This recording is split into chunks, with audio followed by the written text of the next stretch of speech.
There we go. We're good. We're going. We're rolling. All right, so we're talking about microtransactions in games. Yes, we are. We're talking about our project that we are just wrapping up now. Titled it The Rise of the Microtransaction. I talked in my piece a lot about just obviously the rise of the microtransaction, so where it started and what exactly caused the shift from the old style of developing like a $60 AAA game and then releasing it finished instead of today's live service style. Francis, what do you think about the live service platform? If I was to say my true feelings, you'd probably have to bleep me for the next 10 minutes. But let's just say the sanitized version is it's a piece of garbage. They're selling you the game twice, and they take content out that's usually supposed to be in the game at launch, and then selling it back into the game, but called as DLC, but as at sky high prices. Yeah, and there's a lot of controversy behind that too, because I don't know, years ago when we were still using discs, I mean, some people still do, right? They would have the content on the disc, but then wouldn't release it till you paid for another expansion. So you already bought this $60 game with all this content on this disc, but then you got to pay another, $15, $20 for DLC to unlock the content you already bought. Which caused a ton of controversy a few years ago and just like throughout, just because developers are just trying to get every buck they can. Yeah, and that segues absolutely. My piece, which was talking about specifically mobile games, and the idea with a lot of mobile games is that while like 60-something% of them are actually free, when in reality, in order to like actually unlock the full content available to you through that game, you have to spend a lot more money. So the upfront cost is free, which gets a lot of players hooked, because why not spend the 4 seconds to download this app and play the game for free? And then in order to actually compete with other people, especially with online mobile games, you have to spend a ton of money. And it's really a competition between who can spend the most of who's best. And it takes no real skill, because if you have the best stuff compared to someone who really could be one of the better players, it doesn't matter if they're not spending money on the game and you are. Yeah.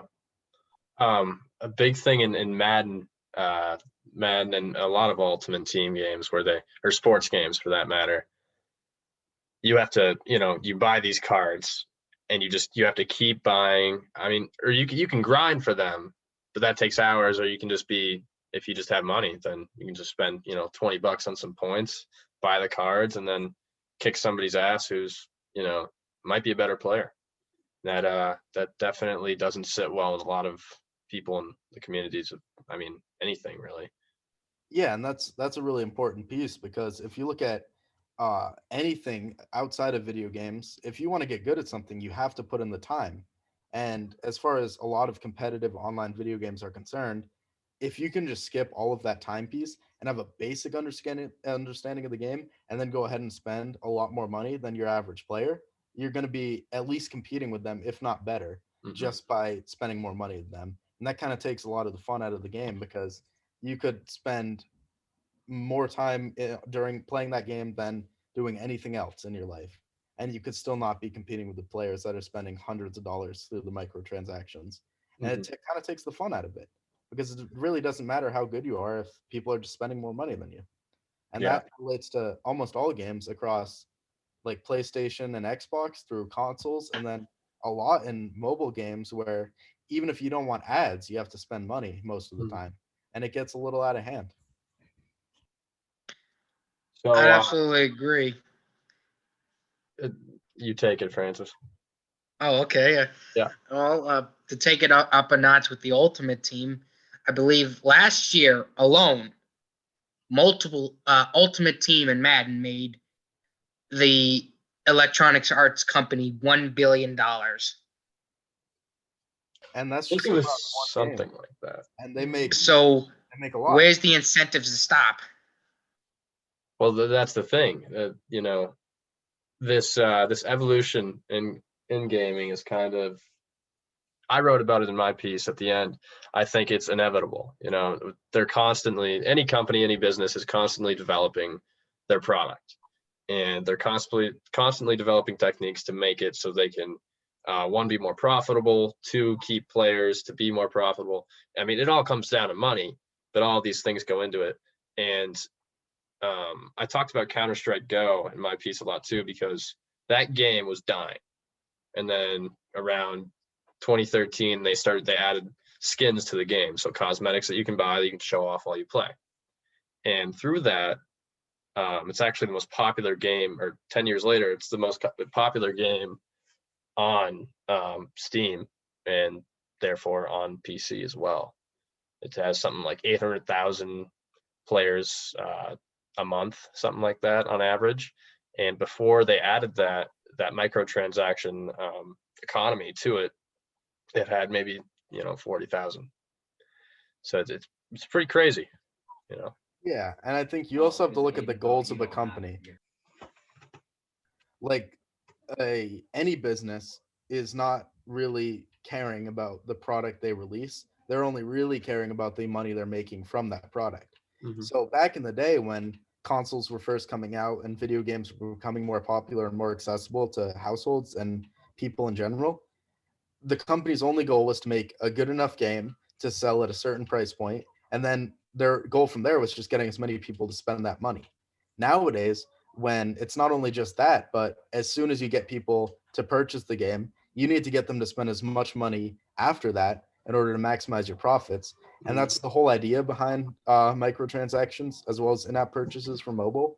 And that's why companies have found so much success in it, because not only can they take the $50 to $60, even up to 70 plus from console games and make a lot of money from that, but they can also make so much more from the in-app purchases and etc. So it's a big incentive for companies. Yeah, just going back to that developing point, I think we'll see a lot more things like this happen. You know, they're just going to keep constantly pushing how much or what their profitability can be with their product. So it happens anything, it's just going to keep happening. And Quantity over quality. Yeah. And it's no different from the business standpoint when you're selling anything. If your competitors are making either a better product or they're making more money, the competition against them is forced to either match that or go under. So as soon as one company makes in-app purchases for their games, almost every multiplayer online game has to do the same, because they're not going to compete and they're not going to be making all of the money that they could be, and then there's no real point. So it kind of pushes companies to do that, and then all of a sudden most games now have that, especially with mobile, where at least 82% of Americans roughly have access to a smartphone capable of playing mobile games. And the App Store is massive. So there's over 600,000 games that are free to play. And among those, the vast majority have in-app purchases, because if not, there's no real way of making money when you have a free to play. So it really incentivizes companies to continue to do this. And it kind of forces developers to make these, even if they're pretty unpopular among players. Yeah. So Francis, I got a closing question for you. Would you rather, let's say we're going to take Call of Duty, for example. Would you rather have the Call of Duty, the $60 title of, let's say, we'll give 2010, so Black Ops 1, $60 for the full thing? I mean, there was DLC afterwards, but there was no microtransactions per se, as we talk about them now. Would you rather have that, or do you enjoy like Modern Warfare and Cold War more as games that are constantly getting updated and constantly being refreshed? I'd absolutely go with Black Ops, because it had a better story, and better graphics, and it's not so much a bad thing that it keeps getting updated, but some of the stuff is like, okay, But all of this could have just been put in the game in the first place. But again, then there comes in, okay, they're trying to make as much money as possible, even though they have backtracked, even though the Call of Duty company has backtracked on microtransactions over the past 2 installments, since they completely backfired when they tried to do it. I believe they lost millions of dollars. Yeah, I think it was World War II, right, or something like that, where they had it was either World War II or Black Ops 5 that just completely and utterly backfired. Yeah. And thankfully they listened to the consumers, and now they've backtracked, and now they're making money just as they were before without microtransactions, except for Warzone. But that's not a problem because it's not pay to win. You can still grind and get what you need and get what you want, because games need to find balance. Yeah. There's no balance in there's a balance in 2K, even though I hate what they're doing, they balance it out. Madden, it's not balanced. What's that other game? I bet. Evolve, it's not balanced. Predator, it's not balanced. So yeah, I take any game from 2010 or before. I'd even take all the PlayStation 2 generations. I hated all the new Maddens, so I went out of my way to find a 2004 PlayStation 2 NFL 2K5 video game to play instead of all that crap. Hell, I didn't buy a Madden 20 until like last year, and it was for 10 cents. Yeah, I mean, if I could, stop you for a sec, I would say that the newest Modern Warfare to come out was one of the better examples of a company successfully implementing these microtransactions. I would agree with that. Because almost all of the items you can get are really just cosmetics. Then yes, they're cool. They're really nice to have, but you're not required to buy these things to compete with other players in the online setting. Mhm. And in addition to this, adding these microtransactions also force the developers to make new content because they're constantly updating the game for these reasons to kind of influence players to spend more money. And what that did was made it so they would add new content that was free for everyone because they're so focused on their game, because it's still making money well after that launch point. Yeah. And I think a good example of this is if you look at Warzone. Me personally, I was getting pretty tired of it because it was one map. It was really the same thing every time. And then they added like the smaller map where there's like the Rebirth Battle Royale thing. And on the surface, I was like, okay, this is kind of cool. And then I started playing it, and it made me play the game a lot more. And I guess from the developer standpoint, that might influence me to make some in-app or microtransactions because I'm playing it more. But I didn't, because it's all cosmetic, so I didn't really see the point. But it did make me play the game more, and it forced the developers to add new content outside of just what you pay for because they're still focused on the game much after it was released. Unlike a game back in 2010, like Black Ops 1, where sure they released some DLC, but after all of that was released, there was really nothing else for them to do except for watch players buy the game well after it was released. So I mean, I would say Modern Warfare did it right. Yeah, I think there's a big argument to be had, and I think there's a lot of positives that come in microtransactions too. I mean, obviously, it's it's corporatization of gaming. Oh my gosh, they're trying to get every dollar out of me they can. But one thing that does come with that is they're constantly updating the game. So if there's a problem with the game, as in like something that's game breaking where it might give somebody else an advantage, games like Call of Duty now, where fix these issues a lot quicker. Whereas in like 2010, there was updates to the game itself, but it wasn't as numerous as there is today.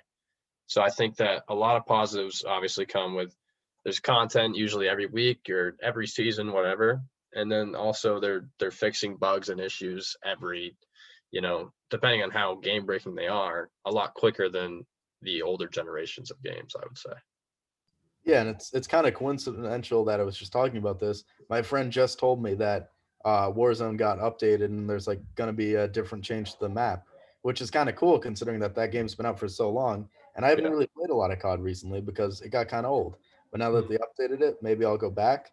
And for players who do care about cosmetics and like making their people look really cool and like getting really awesome weapon skins and stuff, that might make them come back to the game and maybe spend more money. So I really think it's a good thing for both parties. Yes, it allows the developers of the game to make some more profit, which is really what any company is trying to do at the end of the day. That's their motive.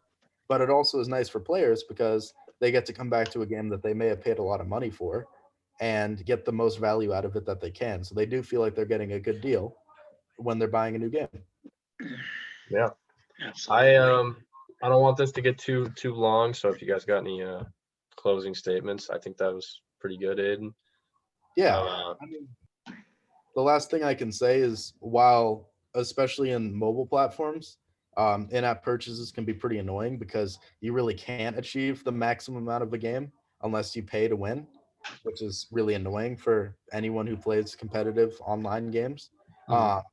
In-app or microtransactions for cosmetics aren't a bad thing, I would say, because it allows people to play the game more because the developers are updating it, and it allows the developers to make more money, which then leads to more games. Yeah. So I'd say it's kind of, depending on how you do it, it can be the best of both worlds. My last thing would say is Electronic Arts, EA Sports. Go F yourself. I'll second that. All right. What do we think about EA? Fuck yourself. Fuck EA. Fuck EA. Yeah. I can't. EA, go F yourself. Yeah.